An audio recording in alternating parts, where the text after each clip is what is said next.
진리에 모일 때에 예수께서 절하들에게 이르시되 인자가 장차 사람들의 손에 넘겨져 죽임을 당하고 제3일에 살아나리라 하시니 지라들이 매우 근심하더라. 가버나움에 이르니 반세계를 받는 자들이 베드로에게 나와 이르되 너의 선생은 반세계를 내지 아니하느냐. 이르되 내신다 하고 집에 들어가니 예수께서 먼저 이르시되 시몬아 내 생각은 어떠하냐. 세상 임금들이 누구에게 관세와 국세를 받느냐. 자기 아들에게냐 타인에게냐. 베드로가 이르되 타인에게니이다. 예수께서 이르시되 그렇다면 아들들은 세를 면하리라. 그러나 우리가 그들이 실족하지 않게 하기 위하여 내가 바다에 가서 낚시를 던져 먼저 우러는 고기를 가져 입을 열면 돈 한 세기를 얻을 것이니 가져다가 나와 너를 위하여 주라 하시니라. 아멘. 할렐루야. 네, 감사합니다. 서로 인사하시죠. 예수님 부활하셨습니다. 경상도 할매 셋이 서로 대화를 나눕니다. 어이, 왜 예수가 죽었다 카대? 어짜 죽었노? 글쎄 못에 찔러 죽었다 카대. 내 삼아 머리 풀고 다닐 때부터 알아봤지. 그때 조용히 옆에 있던 할매가 그런데 도대체 예수가 누구? 글쎄 내 며느라가 아버지 하는 거 본 게 아마 바깥 사돈 아니겠나.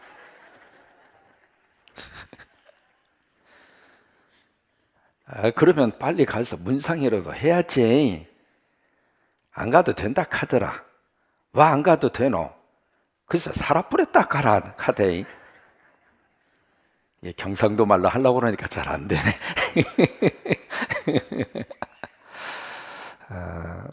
할머니 두 분이, 한 분은 이제 절에 열심히 다니는 분이고 한 분은 교회 열심히 다니는 분인데, 할머니 두 분이 있어요. 서로 이제 경쟁이 붙은 거예요. 그래서 이제 절에 다니는 할머니가 에이 교회나 절이나 다 비슷하지 않느냐고, 다 착하게 살라고 그러고 다 죽으면 좋은 데 간다고 그러고 다 좋은 거 뭐 거의 비슷하지 않느냐고. 그러니까 교회 다니는 할머니가 아니 그런 말 하지 말라고. 이 부처하고 예수님은 달라도 너무 다르다고. 뭐가 그렇게 다르냐고. 헤어스타일부터 다르다고.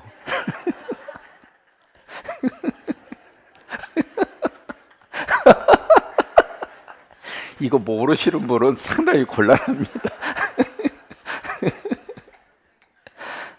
이게 지금 불교하고 기독교하고 엄청나게 차이가 많습니다. 아멘. 이게 기독교 신앙에 4대 축이 있습니다. 첫째가 창조 신앙이고, 두 번째가 임마누엘 신앙이고, 세 번째가 십자가 신앙이고, 네 번째가 부활 신앙이에요. 이게 굉장히 중요한 내용이거든요. 한번 해보세요. 창조 신앙, 임마누엘 신앙, 십자가 신앙, 부활 신앙. 제가 이렇게 하면 여러분도 손가락 힘면서 해봐야지. 왜냐하면 새벽에는 잘못하면 졸거든요. 그래서 어떻게 쓰든지 안 졸게 하려고. 그러니까 창조신앙 히어. 소영이도 히어. 다시 창조신앙, 임마누엘 신앙, 십자가 신앙, 마지막은 뭐라 카드나. 부활 신앙. 이게 이제 기독교의 가장 중요한 4대 기둥이에요. 기둥. 이 기둥이 만약에 문제가 생겨서 흔들리잖아요. 그럼 건물이 와르르 무너져요. 그래서 가장 먼저 우리는 창조신앙을 딱 붙들어 놔야 돼요. 하나님이 세상의 모든 것을 다 창조하셨다. 거기서부터 출발을 해야 돼요. 나도 누가 창조했어요? 하나님이. 우리 가정도 누가 창조했어요? 이렇게 나와야 축복이에요. 목사님, 우리 가정이요, 내가 선택해서 시집 가버렸어요. 이러면 그건 창조신앙이 아닙니다. 내가 선택한 것이 아니라 우리 가정을 하나님이 세우셨다. 이게 창조신앙이에요. 우리 가정에 우리 아들과 딸을 누가 보내주셨어요? 둘이 결혼해가지고 어떻게 하다 보니까 새끼가 난 거지? 그거 아니에요. 그러니까 가장 중요한 믿음의 출발은 창조신앙입니다. 이 창조신앙이 어디까지 연결이 되느냐면 성광교회 누가 선택했는가? 하나님이 보내셨습니다. 이게 창조신앙이에요. 이게 창조신앙. 두 번째는 임마누엘 신앙. 내가 어디 가든지 하나님이 나와 함께 하셔요. 어제도 함께 하셨고 오늘도 함께 하시고 내일도 함께 하시고, 그게 임마누엘 신앙이거든요. 그 임마누엘 신앙이 코람데오까지 가는 거예요. 코람데오라고 하는 것은 신전의식이거든요. 하나님 의식, 하나님 앞에서 산다, 하나님이 나를 보고 계신다. 그 임마누엘 신앙을 가진 사람 중에 한 사람이 누구냐면 요셉이에요. 요셉. 보디발의 아내가 막 유혹을 하잖아요. 그랬을 때 요셉이 막 뛰쳐나가요. 뛰쳐나가면서 하는 말이 하나님이 보고 있다. 그 왜 그러냐면 임마누엘 신앙 때문에 그런 거예요. 하나님이 어디든지 함께 하셔요. 그러니까 어느 장소든지 하나님이 함께 하셔요. 그게 두 번째 임마누엘 신앙이고, 세 번째는 무슨 신앙? 십자가 신앙. 십자가 신앙. 왜? 그 신앙이 있어야 돼. 죄를 용서받으니까 십자가 신앙. 마지막으로 무슨 신앙? 부활 신앙. 이것을 가리켜서 기독교의 4대 중심축이라고 그래요. 4대 기둥이란 말이죠. 중요하니까 또 하겠습니다. 첫째 무슨 신앙? 창조신앙. 두 번째는 엎드려 다 기억하셨어요. 세 번째는 십자가 신앙. 마지막은 부활신앙. 이게 네 개 큰 신앙의 축이에요. 오늘 성경을 보면 예수님이 여기에 가장 중요한 말씀을 미리 제자들이 이야기를 하십니다. 갈릴리에 모일 때에 예수께서 제자들이 이르시되 인자는 누구냐면 예수님이잖아요. 예수님이 장차 사람들의 손에 넘겨져서 그 사람들이 누구일까? 로마의 군병이고, 그리고 예수님은 막 십자가에 못 박으라고 외쳤던 예루살렘에 있었던 군중들이에요. 거기 본디오 빌라도는 누가복음 보시면은 부인이 꿈을 꾸어요. 꿈을 꾸어 당신 절대로 그 예수라고 하는 사람 죽이지 말라고. 그래서 여자의 말을 듣고 죽이지 않으려고 부진내를 쓰는데 군중들이 막 이제 한 사람을 놓아주는 석방하는 그런 애가 있었는데, 예수와 바라바 둘 중에 하나를 선택하라 그러니까 그냥 군중들이 막 바라바를 선택해요. 바라바. 재미있는 그런 유머가 있습니다. 왜 바라바를 선택했을까? 한국 사람이 그 옛날 예루살렘까지 여행을 간 거예요. 여행을 갔는데 갑자기 밖에 시끄러워. 사람들이 막 시끄러우니까 무슨 일인가 싶어가지고 한국 사람이 딱 거기에 군중들이 끼어가지고 구경을 한 거예요. 이렇게 보니까 뭐 그냥 사람들을 놓고 막 웅성웅성 그러고 있는 거예요. 이제 그런데 누가 한국 사람이 발을 빡 밟았어. 그러니까 얼마나 아프고 있으니까 발 아파 그러니까 그게 갑자기 바라바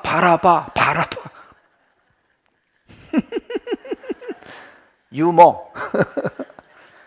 발 아파를 바라바로 착각해가지고 바라바 해가지고 바라바를 선택했다. 이제 그렇게 유머스럽게 이야기하는데, 그래서 바라바를 선택하고 예수님을 십자가에 이렇게 달게 하시잖아요. 바로 이제 그 부분인데 22절 다시 보세요. 장차 사람들의 손에 넘겨져서 죽임을 당하고, 이 십자가잖아요. 죽음을 당하고 그 다음에 또 말씀을 하세요. 제3일에 어떻게 하리라? 살아나리라. 이 말씀을 하시는데 제자들이 매우 근심하더라. 이 같은 내용의 말씀을 이 마태복음만 하더라도 몇 번을 하시냐면 한 번, 두 번, 세 번, 네 번을 해요. 같은 말씀을. 그 앞에 한번 16장 21절 보세요. 거기서도 이제 같은 내용으로 말씀을 하시거든요. 16장 21절. 이때로부터 예수 그리스도께서 자기가 예루살렘에 올라가 장로들과 대제사장들과 서기관들에게 많은 벌 받고 고난 받고 그 다음에 죽임을 당하고 그 다음에 제3일에 살아날 것을 제자들에게 여기서 이제 먼저 설교를 하셨잖아요. 그러고 나서 바로 17장 23절에서 같은 말씀을 하셨어요. 근데 여기서도 끝나지 않고 20장으로 가서 보세요. 20장.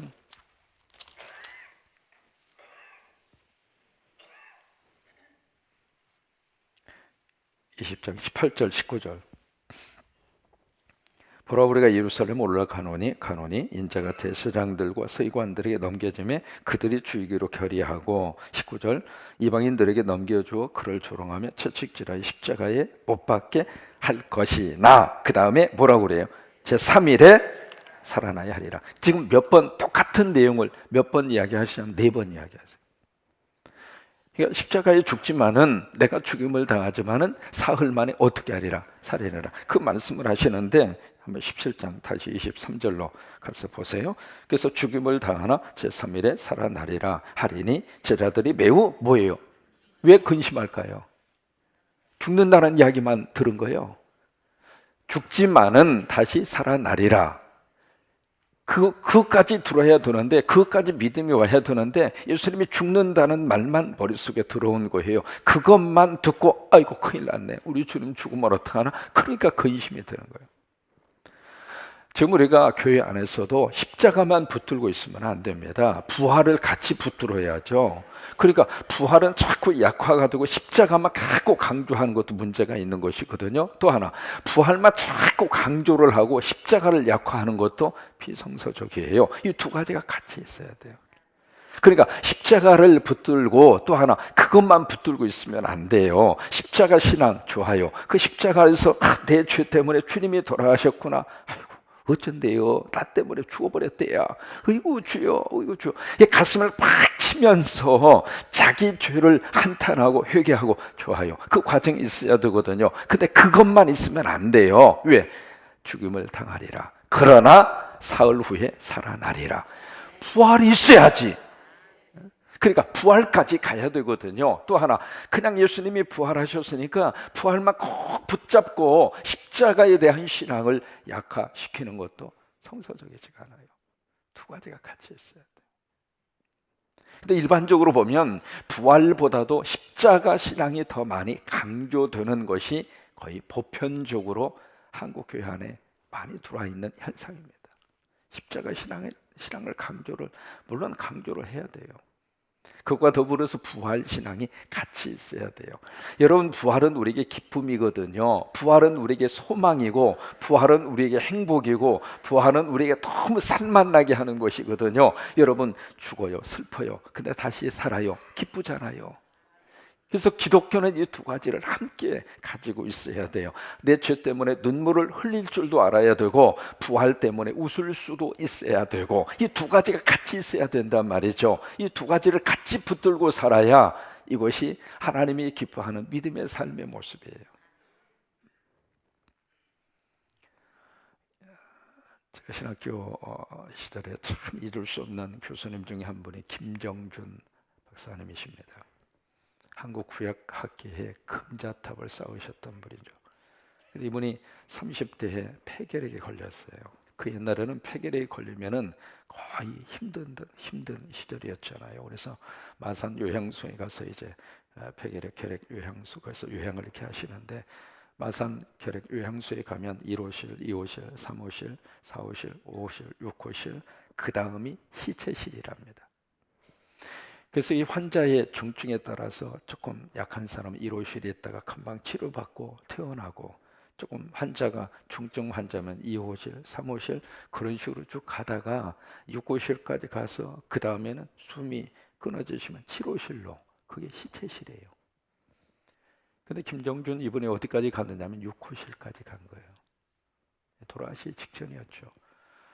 그러니까 이렇게 뭐 기침을 하면 각혈을 하고 피를 토하고, 선열이 낭자한 피를 토하면서 정신이 아물아물하면서, 거의 바로 옆에가 시체실이니까 이제 죽기 직전인데, 침대에 이렇게 누워서 이제 죽을 날만 기다리다가 갑자기 무슨 생각이 들었냐면, 이래 죽으나 저래 죽으나, 죽는 건 매일 반인데 이런 모습으로 내가 죽기는 싫다. 그래서 무슨 생각을 했느냐면, 거기 있는 환자들에게 내가 예수를 전하다가 죽어야 되겠다. 그래가지고 그 침대에서 억지로 일어나가지고 그 옆에 있는 침상, 그리고 그 옆에 호실에 있는 환자들에게 복음을 전하고 예수를 전하는데, 사람이 나보다 처지가 더 힘든 사람이 와서 복음을 전하면 마음이 열립니다. 그렇지 않겠어요? 아니, 피골이 상접해가지고 각혈을 하는 6호실 환자가 5호실에 와가지고 예수 믿으라고, 그럼 안 믿겠어요? 즉 그런 식으로 전도를 하는데, 전도를 해서 마산 요양 결핵 요양소에 있는 환자들이, 많은 사람들이 예수를 믿게 된 거예요. 예수를 믿게 됐는데, 참 신기한 것은 그렇게 복음을 전하다 보니까 6호실에서 5호실로 왔고, 아멘.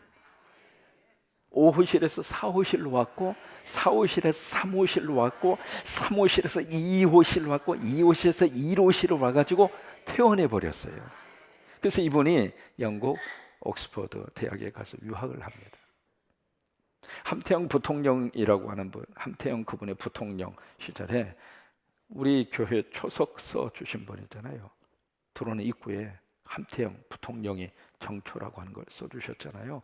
그 함태영 그분이 이제 부통령 시절에 그 유럽 신방을 할 때 옆에서 통역을 하신 분이 그 김정준 목사님이세요. 그래서 이제 한국 신학대학에 오셔서 구약학 교수를 하셨거든요. 그게 뭐냐면 마지막 희체실로 가기 전에 무슨 믿음이 있느냐면 부활신앙이 있었던 거예요. 그러니까 나는 죽어도 산다, 나는 죽어도 하나님이 나를 살릴 것이다, 그 믿음이 있으니까 거기서 전도할 마음이 생겼고, 전도를 하다가 보니까 건강해진 거예요. 우리가 교회 안에서도 십자가의 신앙을 꼭 붙들고 우리가 살아야 하지만 그것으로 끝나지 말고 부활신앙까지. 그래서 이 내용이 너무 중요하기 때문에 이 마태복음만 하더라도 예수님이 4번 이야기하신 거예요. 4번.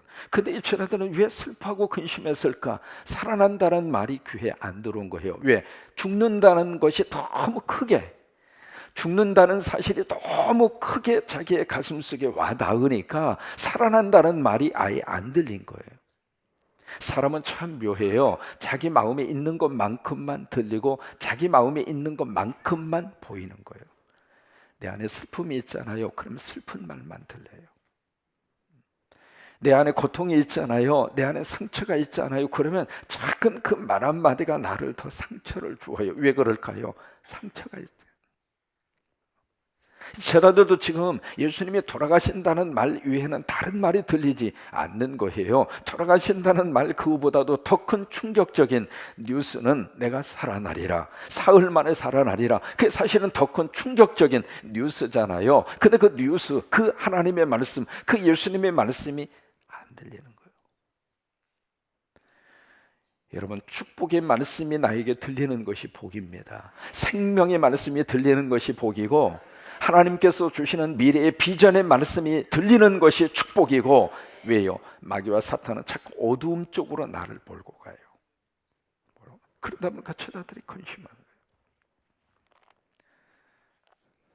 그 다음에 24절, 이제 갈릴리에서 이제 가버나움으로 갑니다. 이 가버나움은 갈릴리 지역 안에 있는 한 타운입니다. 한 마을인데, 지금도 가버나움 그 동네에 딱 들어가는 입구에 조그마한 편말이 하나 이렇게 붙어 있습니다. 뭐라고 붙어 있느냐면 예수님의 홈타운, Jesus Christ 홈타운. 그래서 가버나움 그렇게 써져 있어요.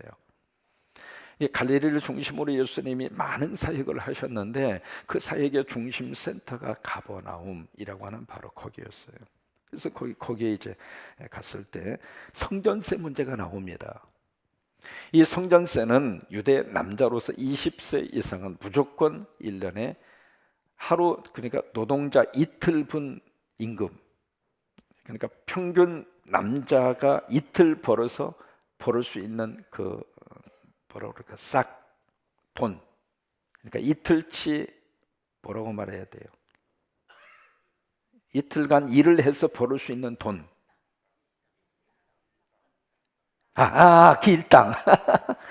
그게 생각이 안 나네. 그러니까 일당, 이일당. 말이 좀 이상하네. 전달이 됐습니까? 그러니까 이틀 일해서 벌을 수 있는 돈, 그게 이제 성전세입니다. 그러니까 그 성전세는 모든 유대 남자 20세 이상이라면 누구든지 다 성전세를 내야 돼요. 그 성전세를 왜 내야 되는가? 그게 유대인들이 가지고 있는 독특한 세계관입니다. 뭐냐면 전 세계의 중심이 이스라엘이라고 생각하고, 이스라엘의 중심은 예루살렘이고, 예루살렘의 중심은 성전이고, 성전의 중심은 지성소고, 지성소의 중심은 법궤고, 법궤의 중심은 시은좌다. 이게 유대인들의 세계관입니다. 그 시은좌라고 하는 것이 뭐냐면 하나님이 임재하시는 장소. 속죄일에 이 피를 갖다 뿌리는데 뿌리는 그 장소가 시은좌입니다. 하나님이 계시는 장소. 그래서 전 세계 우주와 이 모든 우주의 중심이 하나님이다. 이걸 조금 어려울로 말하면 이것이 바로 헤브라이즘입니다. 양대의 큰 지금 흐르고 있는 사상이 있는데 하나는 헬라 사상이고 또 하나는 헤브라이즘, 그러니까 헬레니즘하고 헤브라이즘이라고 하는 큰 이 철학 사상이 전 세계 양대 산맥을 이루고 있거든요. 이 헬레니즘의 가장 중요한 기초는 인간입니다. 그래서 헬레니즘을 통해서 휴머니즘이 나왔고 르네상스가 나왔고, 한번 듣고 잊어버리셔도 괜찮아요. 이제 그러니까 인간을 중심으로 한 이 문화와 문명의 발달의 큰 축이 하나 있고 또 하나 헤브라이즘이라고 하는 게 있습니다. 이 헤브라이즘이 바로 뭐냐면 하나님 중심 사상입니다. 하나님 중심. 이쪽은 인본주의고 이쪽은 신본주의입니다. 신본주의인데 이 헤브라이즘이라고 하는 큰 사상을 이루는 중심축에 서 있는 사람이 유대인이거든요. 근데 그 유대인들이 가지고 있는 세계관이 아까 말씀드린 그거예요. 그래서 성전은 그들에게 있어서는 생명이에요. 성전. 그래서 그 성전을 유지하고 성전을 관리하고, 그래서 특별 세금을 받은 거예요. 그 성전을 유지하기 위해서. 그래서 이제 사람들이 와서 이야기합니다. 왜 너희들 예수님은 성전세를 안 내느냐? 그러니까 베드로, 우리 선생님 성전세 낸다고. 그리고 이제 집에 딱 들어가서 그 이야기를 해요. 그 이야기를 하니까 예수님이, 야 베드로야, 생각해봐라. 세금을 받는데 그 세금을 아들에게 받느냐 타인에게 받느냐? 이해가 되세요? 여러분, 세금을 걷는데 다른 사람에게서 세금을 걷어요? 자기 자식에게서 세금을 걷어요? 다른 사람에게서 걷잖아요. 그러면서 왜 그 말씀을 하시냐면 그 성전의 주인이 누구냐면 아버지잖아요. 그래서 우리가 교회를 가리켜서 아버지 집이라고 그런 거예요. 그러면 그 아버지 집의 자녀는 누구인가? 예수 믿는 우리가 아버지의 자녀예요. 그러면 아버지의 자녀된 우리들이 세금을 바치는 것이 맞느냐? 아니면 아버지의 자식이 아닌 다른 사람이 세금을 바치는 것이 맞느냐? 그렇게 묻는 거예요. 그러니까 생각해 보니까 그렇지. 자기 집에 자식들에게 세금 걷는 사람이 어디가 있어요? 다른 사람에게 세금을 걷는 거지. 그리고 그러면요 타인에게 걷는 거죠. 그래, 그게 맞다. 여러분, 이것이 교회와 우리와의 관계를 잘 말씀을 해주시고 있는 예수님의 모습이에요. 우리가 교회를 아버지의 집으로 생각하는 순간 나는 아버지의 자녀가 됩니다. 아버지의 자녀. 어렸을 때 옷을 딱 넥타이 이렇게 매면은 꼭 딸내미가 그래. 샤론이가, 아빠 어디가? 궁금하잖아요. 맨날 넥타이만 매고 어디 가니까. 어디가? 그래서 아버지 집 가. 저는 교회 간다는 말을 잘 안 했어요. 아이들한테. 나 아버지 집에 가. 그게 성서적이기 때문에.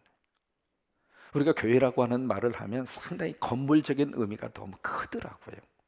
그래서 독일말로 교회를 키르케라고 그래요.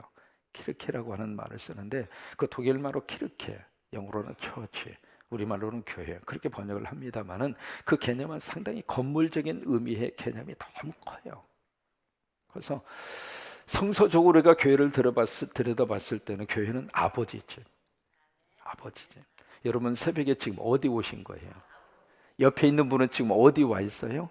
서로 한번 축복하세요. 아버지 집에 오신 것을 환영합니다. 그래서 이제는 우리가 생활의 언어를 바꿔야 돼요. 이제 어느 분이 눈치 빠르게, 목사님 저 다녀오겠습니다. 맞아요. 세상에 갔다가 아버지 집에 다시 오는 거예요. 아시죠? 거꾸로 하지 마세요. 여러분, 집에서 다녀오겠습니다 집으로 가는 것이 아니라 아버지 집에 있다가 세상에 갔다가 아버지 집으로 오는 거예요. 여러분, 오늘 서로 한번 다녀오겠습니다만 하세요. 시작. 다녀오겠습니다. 뭘 하든지 하고 아버지 집으로 다시 오는 거예요. 이제는 서로 꼭 그렇게 인사하셨으면 좋겠어요. 여기는 누구 집이에요? 그리고 아버지 집에서 우리가 생활하다가 세상으로 갔다가 다시 아버지 집으로 오는 거예요. 그래서 서로 다녀오는 거예요. 그러면서 마지막에 그 말씀을 하세요. 그러나 저들이 오해하지 않기 위하여, 저들이 실족하지 않기 위하여. 실족이라는 이 단어는 저들과의 논쟁을 내가 일으키기가 싫으니까, 저들과 다툼이 일어나는 것을 원하지 않으니까 너 가서 고기 한 마리 잡아라. 그런데 그 고기 속에 한 세겔이 있을 것이다. 그것을 너를 위하여 성전세를, 너와 나를 위하여 성전세를 바쳐라. 그 말씀을 하시는 거예요. 그래요. 오늘 이 두 군데의 말씀이 오늘 하루의 삶에 축복이 될 수 있게 되기를 바랍니다. 첫째로 우리 기독교의 가장 중요한 4대 신앙. 첫째 뭐라고 그랬죠? 창조 신앙. 두 번째 임마누엘 신앙. 세 번째 십자가 신앙. 네 번째 부활 신앙. 100점. 100점. 이 네 개의 기둥 꼭 이렇게 붙들고, 교회는 십자가의 신앙도 중요하지만 부활 신앙도 똑같이 중요하다고 하는 거 기억하시고, 그 다음에 이 성전이 바로 누구 집? 아버지 집. 그리고 우리는 누구요? 아버지의 아들과 아버지의 딸이고, 우리가 세상으로 갔다가 아버지 집으로 다시 오는 게 다녀오는 거예요. 다녀오는 거. 그래서 이 아버지 집에서 자녀로서 그렇게 살만나게 사시기를 주의 이름으로 축원합니다. 같이 우리 찬